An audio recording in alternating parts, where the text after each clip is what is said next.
to be ousted without a conviction, and that has other repercussions down the line. How significant is that? Well, that's his best argument, Diane, and he is right. This would set a precedent. It would lower the threshold for expelling members of Congress. Only in the whole history of Congress, and imagine all the people that, well, may have qualified for expulsion or for some kind of discipline, and all the 234 years or whatever it is, the United States House of Representatives, only 5 have ever been expelled. 3 because they had joined the Confederacy. And 2 who had been convicted of crimes by a jury. And those 2, most recently in 2000 and in 1980, had been convicted of crimes. So Santos is making the argument that he would be the first member of the House of Representatives to be kicked out on the basis of allegations not determined to be crimes by a jury. That is said, however, he is looking at an uphill climb in some ways, because the House Ethics Committee did do an investigation and looked at 172,000 pieces of evidence and really just slammed him for all kinds of wrongdoing. But that argument that he makes, that it would weaken the barrier against expulsion, that his seat, the 3rd Congressional District of the state of New York, does not belong to him. It does not belong to the members of the House of Representatives. It belongs to the people of the 3rd Congressional District of New York on Long Island, and they should determine his fate. At least that's his argument. So, Jay, how is that argument landing with lawmakers? Does it seem to be resonating on Capitol Hill? It's landing pretty well at this hour, Diane. Look, there are a number of Republicans who believe that Santos should go. There are some who believe that Santos should go for months now, and then there were others who changed their votes to believe it was time for him to go after that scathing ethics report that Terry referenced. But the breaking news we're getting this hour is that the highest echelon of Republican leadership in the House, the Speaker, the Majority Leader on downward, have all said that they are a no today on voting to expel George Santos. Speaker Mike Johnson telling reporters earlier this morning that he's a no. Steve Scalise, the Majority Leader, telling reporters yesterday that he was a no. Just breaking today, I've got a source close to Tom Emmer, who's the Majority Whip, the number 3 Republican in the House, telling me that he's going to vote no. And then Elise Stefanik, the conference chair, the number 4 Republican in the chamber, tweeting moments ago that she is also a no. So leadership has said they're not telling members how they should vote on this vote. Leadership is calling this a vote of conscience, but together they're all telegraphing that they believe, at least personally, that Santos should not be kicked out of the House of Representatives. And I can tell you, Diane, that is something that Team Santos is taking as incredibly good news. They seem more confident today than they were yesterday that they could be on track to pull this off. I've been talking to Republican sources. Everybody says that this vote is going to be close. So, Aaron, while this is happening, there's an investigation underway. So what's the latest on that, the investigation into these allegations against Santos? George Santos had just pleaded not guilty to additional charges that were filed against him, and it's now up to almost 24 criminal counts that he faces when he is scheduled to go on trial in September of next year. And so the question had always been hanging over, would he be in office in September of 2024? He faces charges for devising and executing what federal prosecutors call at least 3 fraudulent schemes to obtain money for himself and for his congressional committee. Among the things he's accused of doing, Diane, falsely saying that family members of his were giving large amounts of money to his campaign so that he could qualify for certain matching funds. He charged the credit cards of donors without them knowing, and he lied to donors, prosecutors say, by making them feel like their donations were going to his campaign when in fact he was steering them into other kinds of spending, mainly on himself. And the House Ethics Committee report found that he was spending money on OnlyFans, on Botox, with other people's donations. Aaron, how serious are these allegations? Charges are quite serious, and there are so many of them that it's hard to imagine a sentence that does not include prison time, even though if he is convicted, he would be a first-time offender. So it's the number, the volume, the seriousness, and already 2 of his associates, including his campaign treasurer, Nancy Marks, have pleaded guilty and agreed to cooperate with federal prosecutors. So what are the potential repercussions he's facing here? Well, look, if he ends up convicted and ends up facing prison time, that's probably the most serious. And if he is convicted, that would probably necessitate his ouster from office. That's, of course, separate and apart from what we're about to see unfold here minutes from now, where he could be thrown out even absent a conviction. But I think it's caused a bit of a reckoning in his district, which covers Queens and Long Island. For a long time, when it was just about him lying on the resume, a number of his constituents told us they didn't really care. They sort of thought maybe he was weird and maybe wasn't all telling the truth, and they thought the comment about him being Jewish and all those, the goofy gaffes, they were willing to live with it because they liked the R next to his name. They wanted that kind of representation in Congress, and he was able to stick it out for a while. With nearly 24 criminal counts coming down on his shoulders, a number of his Republican colleagues want him out of the way so they can try to preserve the seat. Now, Jay, Santos has said that he will refute the allegations in detail, line by line, at some point. But he hasn't done that yet, even though he did hold a conference yesterday morning. Why not do that before this vote? Why not get up there and say, here's why these allegations aren't true, if he knows this vote is coming? Yeah, and that's a question we don't really have the answer to, Diane, because it is curious. Santos got that question numerous times in that press conference I was at yesterday, and then again this morning by our senior congressional correspondent, Rachel Scott, who caught up with him outside of his office. He got asked repeatedly, if you have ways to refute these allegations, particularly those made in that scathing ethics report that really turned a number of Republicans and Democrats against Santos and put them in favor of expelling him in this vote today, why not refute those allegations? And Santos, to your point, his answer was, I don't want to do that now. That wouldn't be productive now, is what he said at one point. He's essentially pushing off those explanations to an unspecified later date. Instead, the argument that he keeps making, as Terry was just talking about earlier, is that it would set a dangerous precedent to kick him out until the conclusion of those criminal charges that Aaron was just walking us through. And the question becomes, how effective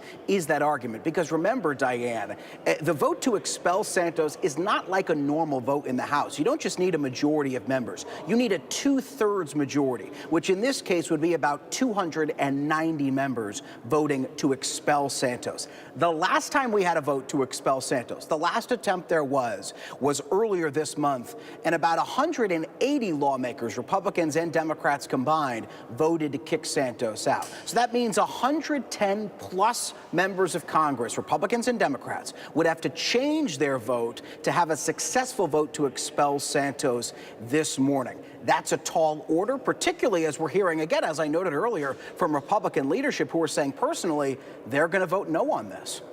So, Jay, walk us through next step here. What happens if he is voted out, and what happens if he isn't?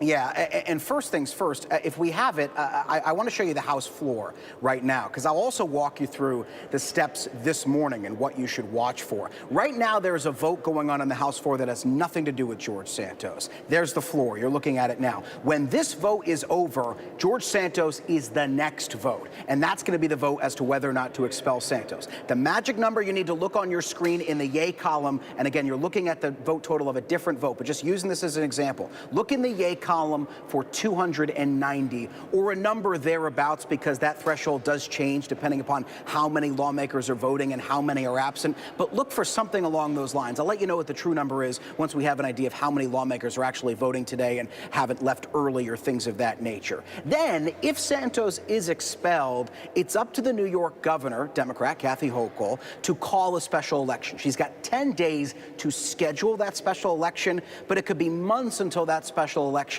actually happens.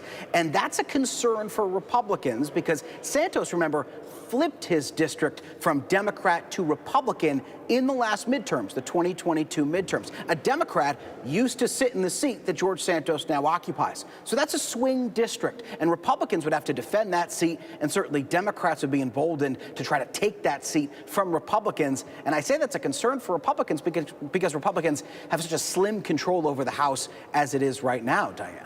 So, Jay, if Santos does come away with this and he's not voted out, is that Republicans defending him, or is that Republicans trying to defend their majority?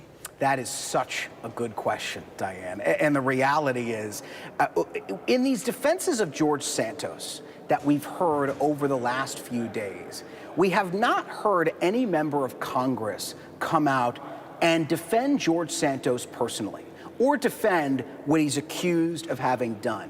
Instead, in that debate you heard on the House floor yesterday, where Santos defended himself and other members went up to also defend him, those members were saying that they don't like the precedent this sets. Those members were saying that they don't like the idea of kicking someone out before they've been convicted of a crime or before they've been accused of treason, as has been the historical precedent in the past. They didn't say that they don't believe that Santos committed the crimes that he's accused of committing or things of that nature. I've also heard some Republicans just say plainly that they believe that they don't want to make their majority any slimmer than it is now. One of the Republicans who defended Santos on the floor yesterday is a guy named Troy Nehls, Republican congressman of Texas. I asked him earlier this week where he was in the Santos vote, and he said it's a purely political calculation for him. He doesn't like lessening the House Republican majority. Aaron, can what happens on the House floor today impact the legal case against George Santos? It's unlikely. There may be some, not protections, but courtesies afforded to a sitting member of Congress who is charged with federal crimes. If he is kicked out of Congress, he would no longer enjoy whatever benefits those might be. But really, this is whole and apart. Federal prosecutors in the Eastern District of New York, which covers Brooklyn all the way out to Long Island, they are not taking any position on what happens to Santos because they have ultimately a legal case to prove. There is the political case, and many members of Congress have already made up their mind about the political case. But legally, they have a lot they need to prove beyond a reasonable doubt before a jury come September 2024, when Santos is scheduled to stand trial. In addition to messing with his campaign for office, there are other things that Santos is accused of doing. For example, he's accused of making a fraudulent application and receiving inappropriately unemployment benefits that federal prosecutors say he didn't need during the COVID-19 pandemic. So there's a lot to hold Santos to account for, and federal prosecutors are focused there, separate from what happens today on Capitol Hill. Now, Jay, they've already held 2 votes that Santos survived. That was before the House ethics report came out, but he was already facing federal charges. So why is this ethics report having such a big impact? Well, the ethics report really conducted a lengthy process of investigating Santos. And in some instances, they were in touch with the federal prosecutors in New York who were bringing those charges against Santos and understanding where their case was going and telling those prosecutors where their investigation was going. They put together this lengthy report that really walks through Santos's history and the accusations against him.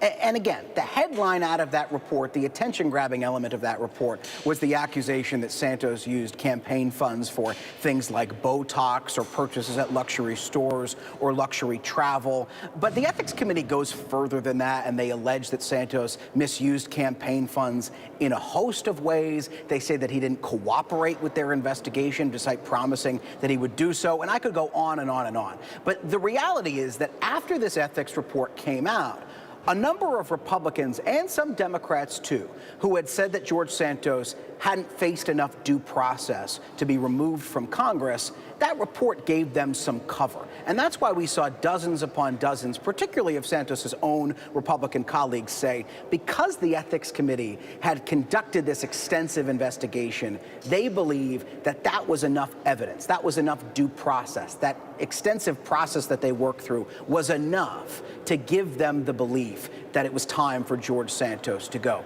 Not every Republican said that, mind you, Diane, which is why this vote today is expected to be close. But certainly that's why this ethics report was the straw that broke the camel's back for a number of members. After that ethics report, if George Santos pulls this out today, there's nothing that could remove him from Congress other than another expulsion vote. And it really becomes a question as to whether or not Republicans, New York Republicans who have been behind this effort to expel Santos, will really try to expel him again if there isn't anything else like the ethics report to really supercharge their efforts. All right, Jay O'Brien, Aaron Katursky, thank you both. We are following that vote again on Capitol Hill. The House currently voting on a different measure, but they are coming up any moment to vote on whether or not to expel embattled Congressman George Santos. We are following that closely. We'll have more on that right after the break. Stay with us.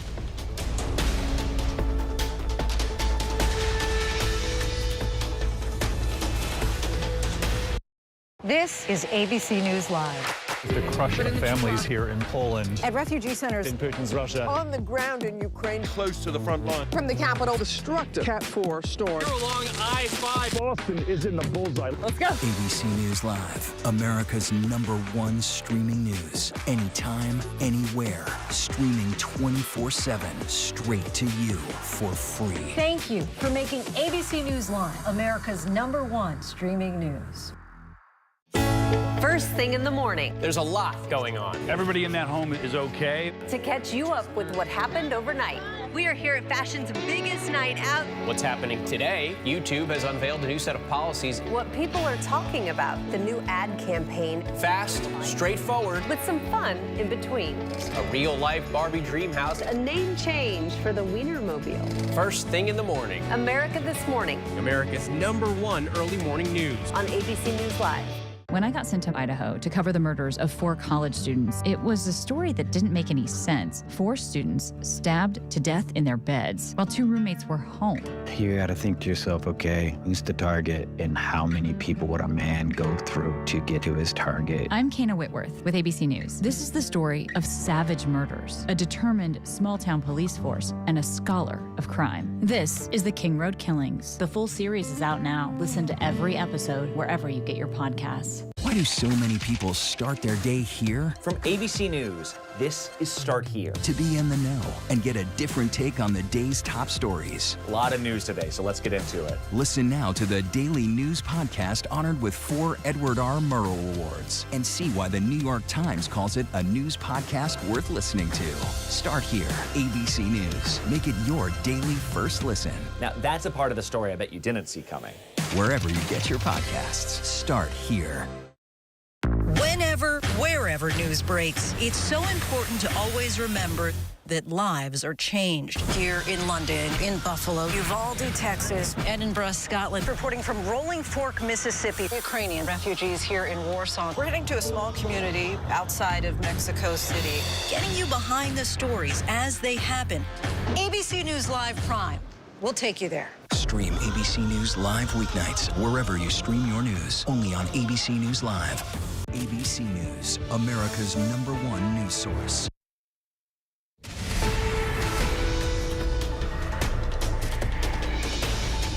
We have breaking news. The House is about to hold a vote on whether to expel New York Republican George Santos from Congress. That vote comes after an ethics report accused him of stealing money from his campaign for personal use. He's also facing 23 federal charges, including identity theft and credit card fraud.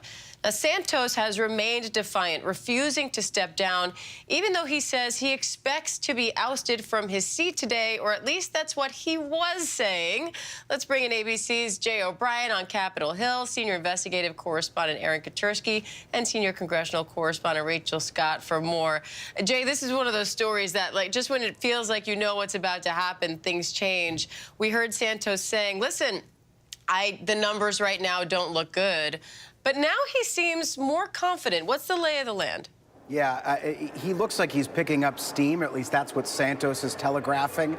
We've now heard from every single member of House Republican leadership, the top 4 down, from the Speaker of the House to Steve Scalise to Tom Emmer, the number 3, the Majority Whip, to Elise Stefanik, the number 4. All have said today that they are a no on voting to expel Santos. And while Republican leadership isn't telling their members how to vote, those 4 are saying personally that they're a no. So that's sending a message to the rank and file leadership. Again, Santos seemed resigned yesterday to the fact that he would be expelled, and there are a number of House Republicans who say publicly and privately that it is time for him to go, but it looks like it's going to be a very close vote this morning. I talked to one House Republican leadership source who told me, quote, he, being Santos, looks like he could pull it off. Diane.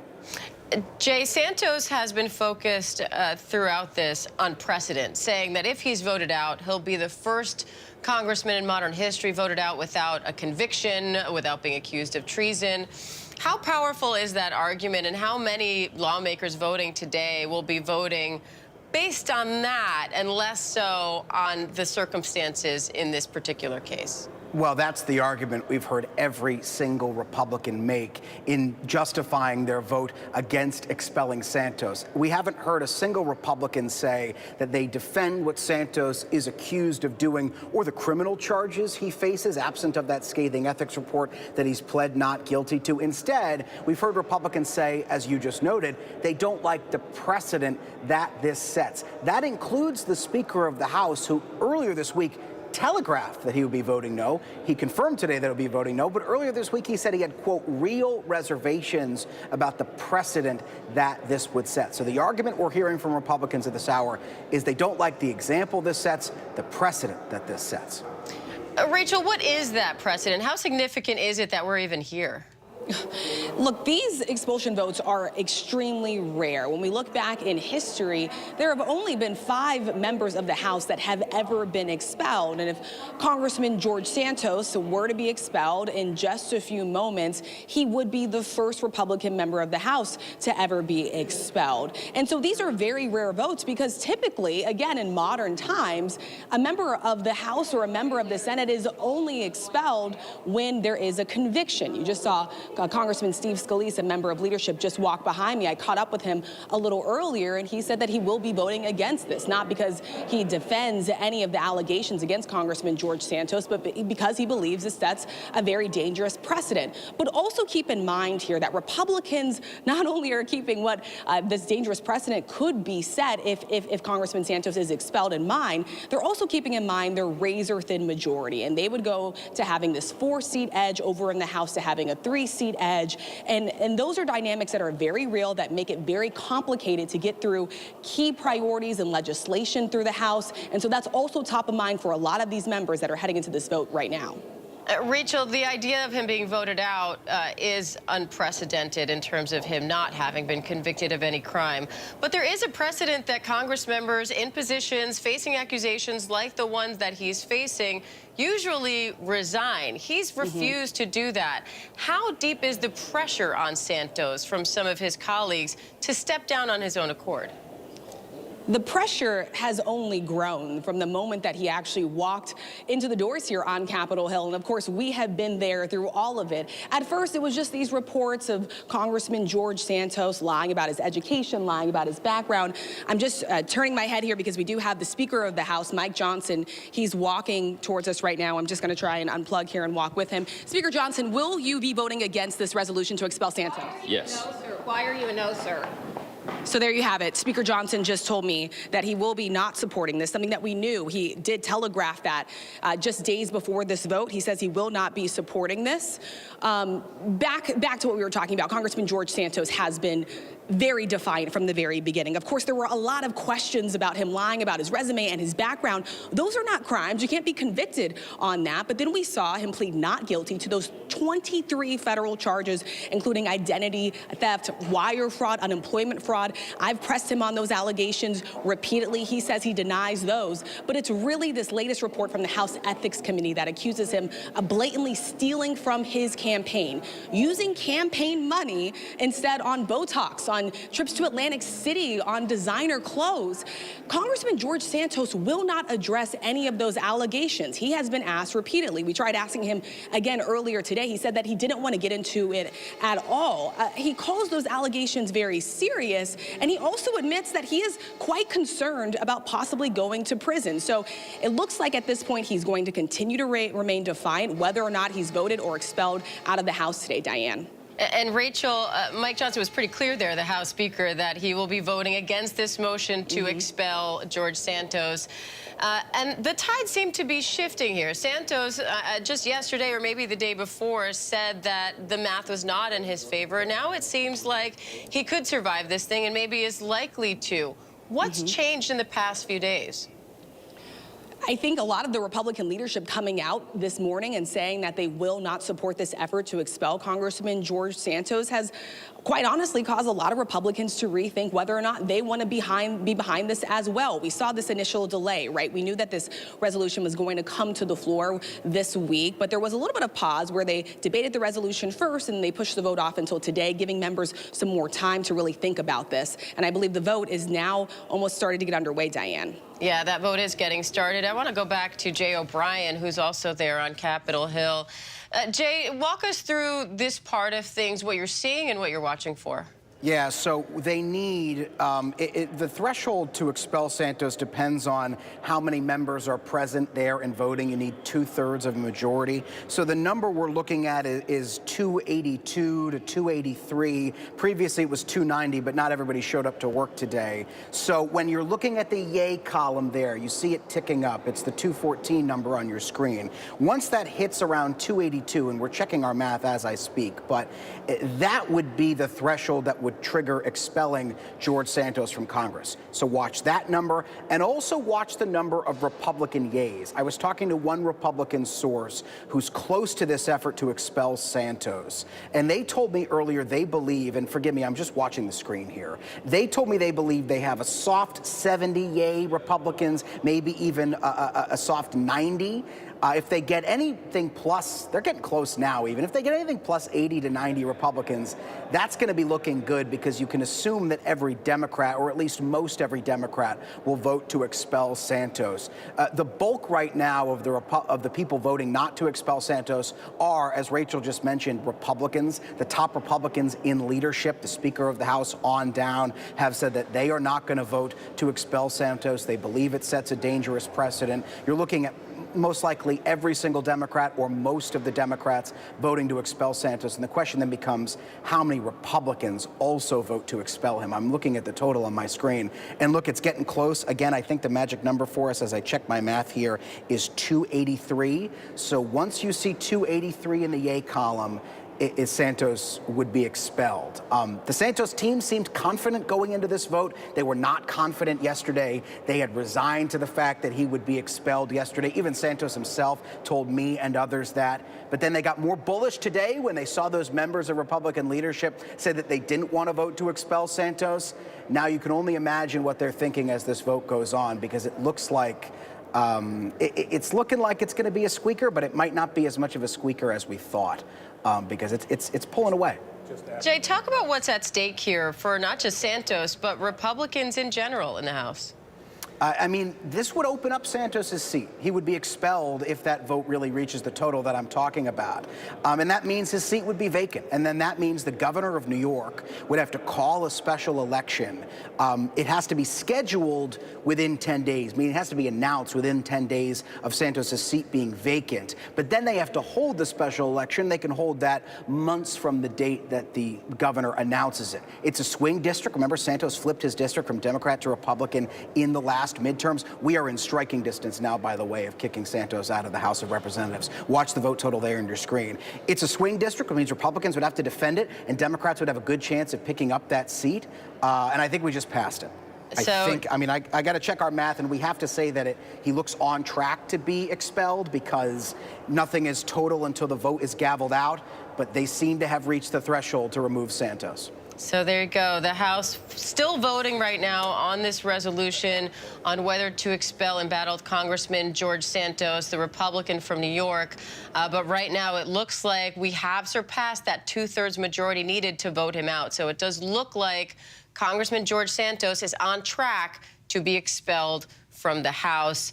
Jay, talk about the repercussions here. You mentioned that Santos flipped his seat in New York. This is by no means a, hard Republican red district. So what are the chances that Republicans can hold on to that seat if it no longer belongs to George Santos? Well, this is a battle Republicans did not want to have, because you can expect this special election, A, to again be in a swing district that President Biden won in the 2020 election, that George Santos flipped from Democrat to Republican. You can expect the specter of George Santos to hang over this district. And also, there's going to be a lot of national attention on this race, because you can expect that this district is going to be looked at as a lightning rod about the Republican control of the House of Representatives. All of the Democratic complaints about Republicans controlling the House are going to be made clear in that race. And all of the Republican defenses as to why they should still be in control of the House because they have such a slim majority and every seat matters, they are going to be deployed in that race as well, Diane. But the other thing you got to look at, and again, I'm looking off screen because I'm just looking at the vote total, is we have really been on a roller coaster here with George Santos. As Rachel said, really from the moment he walked into Congress, but even over the last few days. Yesterday, George Santos seemed resigned to the fact that he would lose this vote and be expelled. Towards the end of yesterday, as that floor debate started to take shape, and there were members publicly coming out and supporting him and saying that expelling him would set a dangerous precedent, Santos and his team seemed to pick up a little wind and steam. Even sources were telling me they seemed confident about this vote today. Then they seemed even more confident this morning when Speaker Mike Johnson, the top Republican in the House, Steve Scalise, the number 2 Republican in the House, Tom Emmer, the number 3, Elise Stefanik, the number 4, all came out and said they would vote no on this measure. And then, of course, as we see this vote taking shape, despite the fact that the top Republicans in the House voted not to expel Santos, 105 of Santos's own colleagues, as of right now, have voted to expel him. And that's what's put him on track now to be kicked out of the House of Representatives. Jay, Santos's big focus over the last few days has been precedent. Right, he said he would refute the allegations line by line at some point, but his big focus over the past few days has been that voting him out would set a dangerous precedent because he would be the first congressman voted out without a conviction or without being accused of treason. Now it looks like that has happened. Santos is expelled from, there he is leaving. He just left Capitol Hill there, got in his car. You can see the photographers following him. They haven't even, I don't think, gavelled out of the vote. But Santos himself is physically leaving the Capitol, not wanting to stick around, I guess, to see the final results. He knows, Diane. I mean, if you can hear me, Diane, the vote is not over yet. This vote is still going on. There are still Republicans and Democrats who have not voted, and he's leaving the building with his staff. I recognize some of the team members there in the car with him. A complete reversal from how they felt this morning, where they felt that they had this in the bag. Clearly did not want to face the cameras. But like I was saying, Jay, his big focus when he was facing the cameras in the few days going into this, let's listen into the House Speaker Mike Johnson. Ordered as present. 2/3 voting in the affirmative, the resolution is adopted, and a motion to reconsider is laid upon the table. The clerk will notify the governor of the state of New York of the action of the House. Under Clause 5D of Rule 20, the chair announces to the House that in light of the expulsion of the gentleman from New York, Mr. Santos, the whole number of the House is now 434. That's it. You may want that.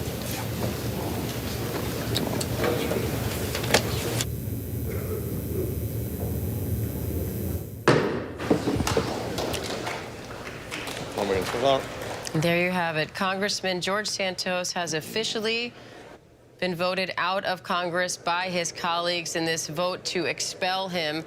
He is facing 23 charges related to allegations that he lied about his past and as well as financial fraud. He also faced this scathing House ethics report accusing him of stealing money from his own campaign for personal use. And now Congress has spoken and he is out. Now, Jay, as Santos himself mentioned, if this were to happen, he's the first congressman now to be expelled from Congress without being convicted of a crime or without being accused of treason. How significant is that? I mean, it's historic, Diane. It's been a decade plus since a member of Congress has been expelled from the House of Representatives. This is not a process you see every day. Typically, as you and I have discussed now for what feels like weeks and months, if a lawmaker has been accused of the things that George Santos has been accused of doing, remember, he faces criminal charges in New York. He's pled not guilty to those. He faced a scathing ethics report. They typically resign. George Santos said he would not resign. He would stick this out. He would bring this fight to the floor, and he has lost that fight today. He is expelled from the House of Representatives. The procedure of this is as follows. The Speaker of the House is alerting. Oh, here, we've got some members talking there. There's Garcia on the steps. Let's listen. Republicans that came and voted to expel George Santos. Were you surprised I would just by the add that, you know, it's a shame that it has taken 11 months. It's a shame there were 115 votes to protect George Santos, including all of the Republican leadership. Elise Stefanik in New York was George Santos's biggest endorser and biggest supporter, and she still is wrapping herself around George Santos. But the resolution passed, and I think that today, at least, democracy prevailed. You're from New York, and you represent New York, just like Congressman Santos. Your take on what you just saw happen today? Well, my take is that New York has been broadly, beyond just the District 3, has been clamoring for George Santos to be removed from Congress since January. We had members of the New York 3 come down this morning and talk about how they thought that he would be removed in January because his conduct was so obvious and so egregious to defraud the voters of the 3rd District of New York. But all of the New York Party supported George Santos, Republican Party. They all wrapped their arms around him. There's a lot of interlocking connections between the Republican members in New York and George Santos, and they tried to protect him for as long as they could to preserve their political power and their slim majority, and also potentially to save themselves from further discredit. And let me also remind folks that we started this Dan and I 9 months ago, and so this has been something that we've been focused on from day one. I think we both believe that integrity in the U.S. House of Representatives is incredibly important. So 9 months ago, forcing that first expulsion, making sure that it went to the House Ethics Committee. The report came out. I think overall, it's still disappointing how many Republicans, especially Mike Johnson, refused to actually do the right thing. And I think this is actually a horrific vote that shows his leadership in the future and just how, I think, little moral center he has on an issue like this. But the other Republicans, obviously, we had a pretty almost united Democratic coalition and caucus. And it is a sad day, but George Santos now needs to go and focus on the bigger issues he has, which is his 32-count indictment that he has ahead of him in the months ahead. So, and I would just add that ultimately, this should never have been a partisan issue. That's right. Whether or not someone has the proper moral clarity, the integrity, follows the rules, and therefore can justly vote on legislation, can see classified information, can serve the American people, is not based on whether or not they're Republican or Democratic. And it is too bad that the Republicans, even to this day, where more than half of them voted to protect George Santos view this as purely a partisan issue. It is an issue of right and wrong. It is an issue of integrity. It is an issue of democracy, whether voters should be able to be deceived in order for someone to assume the power of a member of Congress is not a Republican or Democratic issue. It should not be, but unfortunately for the Republicans, it has been. Excuse me, Congressman. About all the people that voted no about the president. Look, I think, well, first of all, let's remember that the precedent within a court of law, and he was trying to make an argument about precedent. I hope the precedent it says is that we're not going to allow a con man, criminal, liar, and person without integrity to serve in the U.S. House of Representatives. And I would add that the precedent argument makes no sense because there is almost never, if ever, an ethics report that is completed before a criminal case is resolved. Almost in all cases, the Ethics Committee defers to the Department of Justice for the criminal case to go first. In this case, because the conduct was so egregious and because he lied and cheated in order to become a member of Congress, the Ethics Committee went ahead in consultation with the Department of Justice. But if the precedent is that you either have to have findings like this in an ethics report or a criminal conviction, no one should be worried about precedent because you only have that when the conduct is as egregious as George Santos. And let's remember that George Santos is likely to go to jail. He has a serious trial ahead of him, and that's where his focus needs to be. I think it's important that now this is over, we move on from George Santos. I think he is obviously being probably escorted off the campus right now, and I think, no one wishes him personal harm, but he has to be held accountable for his actions. Thank you. Thank you. Congresista tuvo que insistir usted 3 veces para que se concretara esta expulsión de George Santos. Hey, guy. We're just listening to Congressman Dan Goldman, a Democrat from New York, and Republican from California, Mike Garcia, reacting after the House voted to expel embattled Congressman George Santos. Garcia is the one who brought that vote to the House floor, saying that he's glad to see the results go in the direction they did, but disappointed in how many Republicans still voted to try to keep George Santos in office, including the House Speaker Mike Johnson. When asked about the precedent this vote could set, being that Santos is the first congressman to be ousted without being convicted of a crime or facing accusations of treason, he says the precedent is that, and I'm quoting here, that we're not going to allow a con man, criminal, and liar to stay in office. I want to go back to our Jay O'Brien on Capitol Hill. Oh, we're listening to more reaction there from lawmakers. Let's listen to Congressman Byron Donalds. Like I said, that's what censure's for. That's what removing members from committees are for. That's what all those other provisions are for. If he was found guilty, yeah, bring the expulsion vote. I'd vote to expel if he was found guilty in a court of law. But that has not occurred yet. We are a political body. We are not a judicial body. That's what the whole basis of separation of powers is about. We are not to be a judicial branch deciding the whims of criminal activity. That is for a judge and a jury of his peers to do that back in New York, not here on Capitol Hill. Democrats just argue, though, that it's Democrats are playing politics too. No, stop. Stop. Democrats are playing, and that's not to cut you off. It's okay. But Democrats are playing politics as well. Of course, every Democrat would vote for this, or dang near every one of them, because from their perspective, this is great. Is Chuck Schumer going to bring articles of expulsion in the United States Senate? Is he going to do that? Is Elizabeth Warren? Is Sherrod Brown? They're not going to do that. And you know why they're not going to do that. That's why the Democrats voted for it. So what's your biggest thing? Because I will also add, if it was a Democrat member, they wouldn't have done this. You could take that to the bank. So what's your big thing about the Republican majority that two of your And that was Republican Congressman Byron Donalds with a very different reaction than that of Dan Goldman and Mike Garcia, talking about why he's against the way this vote happened and that George Santos was not convicted of a crime and that it is not the job of the House to determine whether or not he's guilty, that should have been left to a judge and a jury. I want to go back to our Jay O'Brien on Capitol Hill.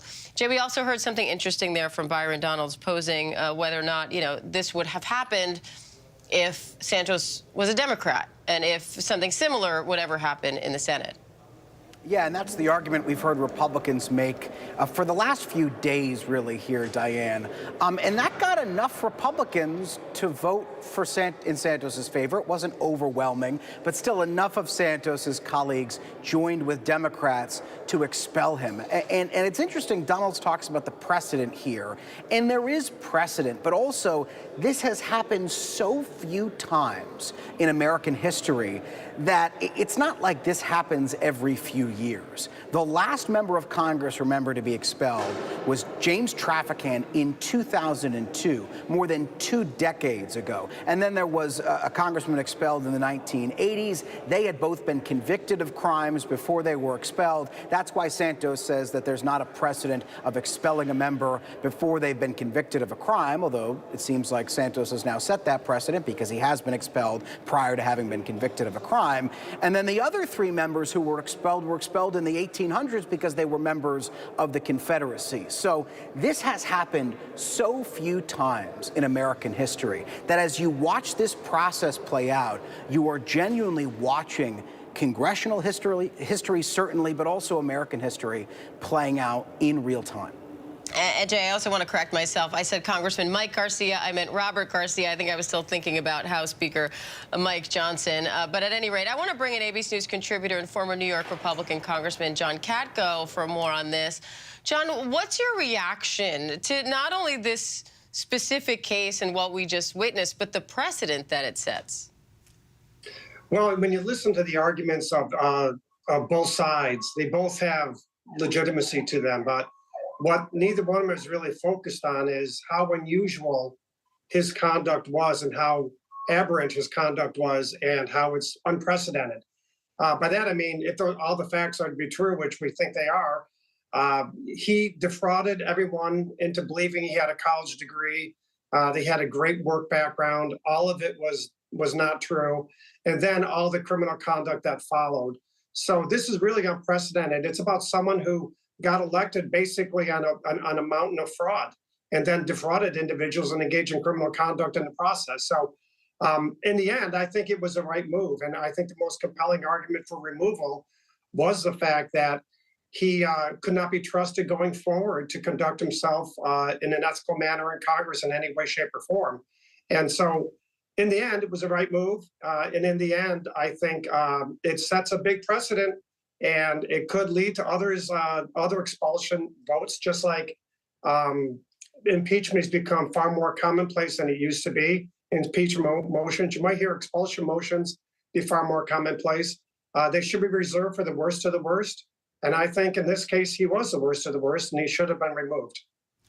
And I want to listen in. Rachel Scott is getting some reaction from lawmakers there on Capitol Hill. Let's hear what they're saying. Criminal and fraudulent activity that they took part in, and a bipartisan ethics committee concluded comprehensively that he should not be ultimately a member of Congress. I think that's a standard that we should be upholding and not be at all disappointed with. Are you worried about whether or not Republicans can hold on to that seat?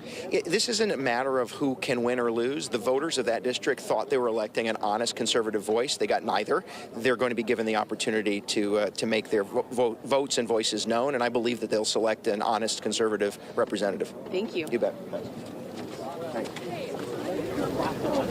There you have it. A mixed reaction coming out of Capitol Hill. Some lawmakers obviously happy with the way this vote turned out, saying Santos should have been expelled. Others warning of the precedent this could send. I want to go back to former Congressman John Katko for more. John, what do you think this means for the balance of power in the House moving forward? I don't think it means that much. It's a razor-thin majority that the Republicans have right now. And so I don't think that that should have entered into the calculus very much. Naturally, it did. And naturally, it always will when you have such a razor-thin majority. But whether or not you have a 5-vote majority or a 4-vote majority, does that really matter? I mean, I don't think so. And if you want to look at the other side of it, now you're going to have a special election. And now the Republicans will have a chance to fill that seat with a credible candidate and then have that candidate be an incumbent going forward, as opposed to someone we know who's already not going to be running again by his own choice. So there's merits on both sides, but I think in the end, that shouldn't have been too much of the calculus. His conduct was so disgraceful and so beneath the dignity of the office that the right move was made. And let's not forget, an awful lot of Republicans voted for his expulsion today. including most of his New York colleagues, and at least in neighboring districts. So that speaks volumes. Let's go back to our senior congressional correspondent, Rachel Scott, there on Capitol Hill. Rachel, you're there talking to lawmakers. What do you make of the reactions coming out of this vote? Let's take a step back. Yeah, and excuse me as we're walking, because this is definitely a conversation that's playing out in real time. You have members of Congress that are leaving Capitol Hill right now, coming down the steps, heading out right after this very historic vote. And quite honestly, it is quite a split reaction. I just talked to Congressman Byron Donald. You may have heard from him. He was completely frustrated about the dangerous precedent that this has set. In his words, he says he believes that if Congressman George Santos was found convicted of a crime, if he was guilty of it in a court of law, then there should be a reason to expel him. But because that hasn't happened, he warned today that the House did something that they should not have done. On the other end, I talked to some of the New York Republicans who were pushing this effort from the very beginning, who said that Congressman George Santos needed to go. And again, this has been brought to the floor 3 times, and it was only on the 3rd try here, after this Ethics Committee report came out, that it was actually successful. Well, they say that for them, they're satisfied by this. They believe that George Santos lied to voters in order to be elected as a member of Congress. And they believe that the voters in his district deserve an opportunity to elect someone who says what they mean, who represents what they say they do. And they say that is not George Santos, Diane. And Rachel, now we'll be looking at a special election here in New York. Walk us through the next steps here. Yes, so this is effective immediately. Congressman George Santos came down these steps moments ago. He got into a car, he left. He is no longer a member of Congress. And so now the process will begin. The governor of New York, Kathy Hochul, will have to announce a special election within the next 7 to 10 days. Then the special election must be held within 80 or so days after she makes that announcement. But there is no guarantee that this is going to continue to be a Republican-held seat. This is a district that was won by President Biden. Congressman George Santos actually flipped this district, and so this could easily go to a Democrat. Too, of Santos leaving Capitol Hill. Rachel, he left before that vote was even done.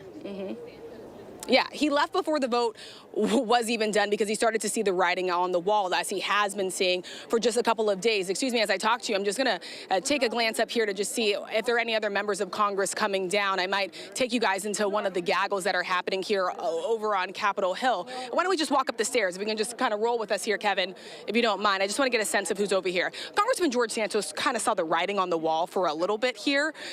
He believed that he was going to be expelled from Congress, and so he did leave before that vote was even called, before it was even over. And again, it was effective immediately, so he's not necessarily having an office to go back to after he's already been expelled. I'm just going to see if we can try and get into this gaggle here to see who is actually speaking. Oh, these are the New York Republicans. Let's try and get in on this, Diane. So what is your message to his constituents who now have not even a face to talk to? It's going to be a short couple of months. Be hopeful that you will have good conservative Republican leadership in that district. Be assured that you have members of Congress from all throughout this country who are going to come onto Long Island and campaign and work as hard as we can to elect that person. And in that short time that there's no one there, our phones remain open, our emails remain open, and we are willing to help anyone that we can. Can I just ask, this has come to the floor 3 times now, and it was only on this 3rd try after the House Ethics Report that we started to see this growing momentum for more Republicans saying they wanted Congressman George Santos out. What do you make of why this time it was successful as compared to the last times? I think that, well, it took him 2 times to get elected, so, I mean, this is the 3rd time. I think that this time what was different was we had that ethics report. We had the chairman of the Ethics Committee, who I think did a great job in his report. And if anybody watched yesterday during the debate, I mean, he went down there and explained in vivid detail exactly as to why George Santos does not deserve to represent the 3rd Congressional District and serve this institution.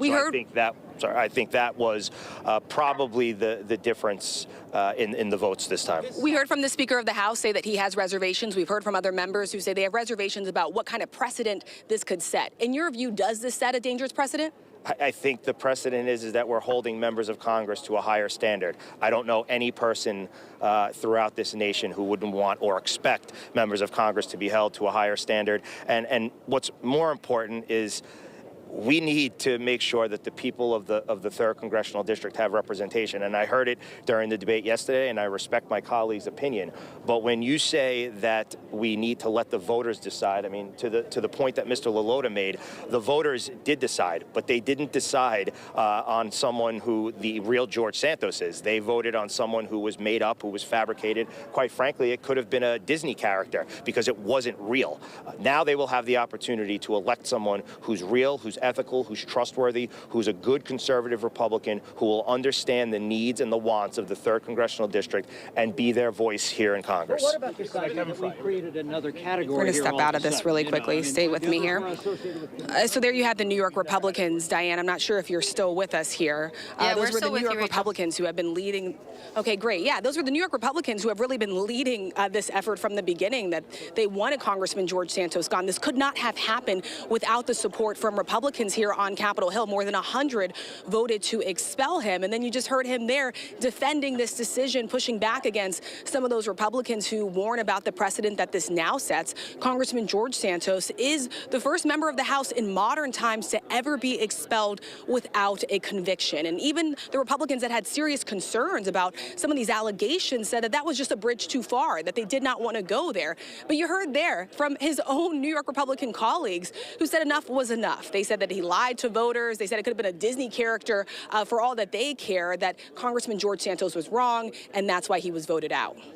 Rachel, it seems like the sentiment from Republicans who voted to expel Santos here, they're saying that the voters, yes, they voted for Santos, but that they didn't vote based on accurate information on who Santos was. And they sound like they're confident that voters will do that now, that they will still go ahead and elect a conservative, only a conservative that actually is who he says he is. What are the chances that Republicans can hold on to this seat?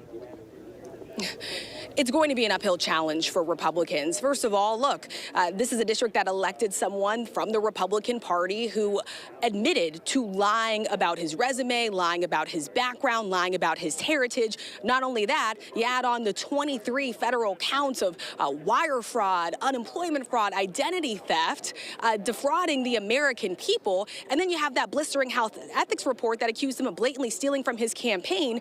Democrats will be using every little bit of that to make the case as to why they should best represent this district. And again, it was a blue district. Congressman George Santos was able to flip that district in a win for Republicans. There's no guarantee that that is going to happen this time around. So this will be an immense fight, and not only an immense fight in that district for this seat, but also here on Capitol Hill. The reality is that Republicans are walking down these stairs, getting into their cars, and they're leaving with a smaller majority. And that is going to make it even harder and even more complicated when we're looking at the weeks ahead, when they're possibly going to have to fund the government again, when we're looking at some of these very tough votes on additional aid to both Israel and Ukraine. Speaker Mike Johnson, the new Speaker of the House, is now faced with the reality that he has a smaller majority in the House. And Aaron, now we're getting reaction from New York Governor Kathy Hochul.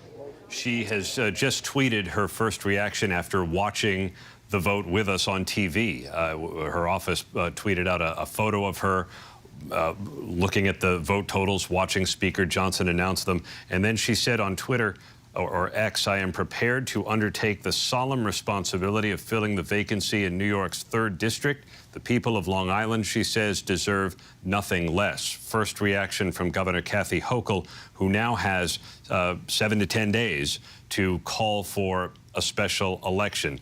It doesn't have to be within 7 to 10 days, but she does have to call for it. And there is no traditional primary, so it will be up to the parties to decide who the candidates are going to be.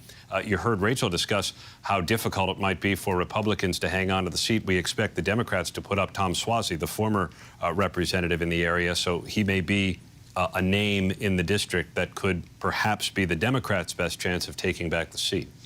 So, Jay, quickly, what's next now, not just for Santos, but also his staff, his office?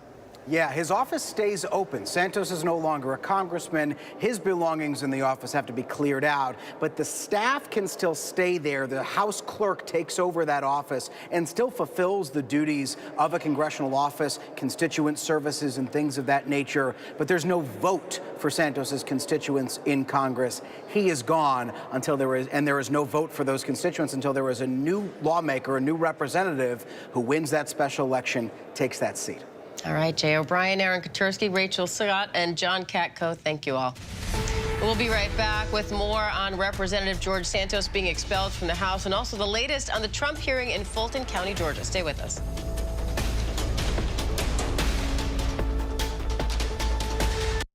When I got sent to Idaho to cover the murders of 4 college students, it was a story that didn't make any sense. 4 students stabbed to death in their beds while 2 roommates were home.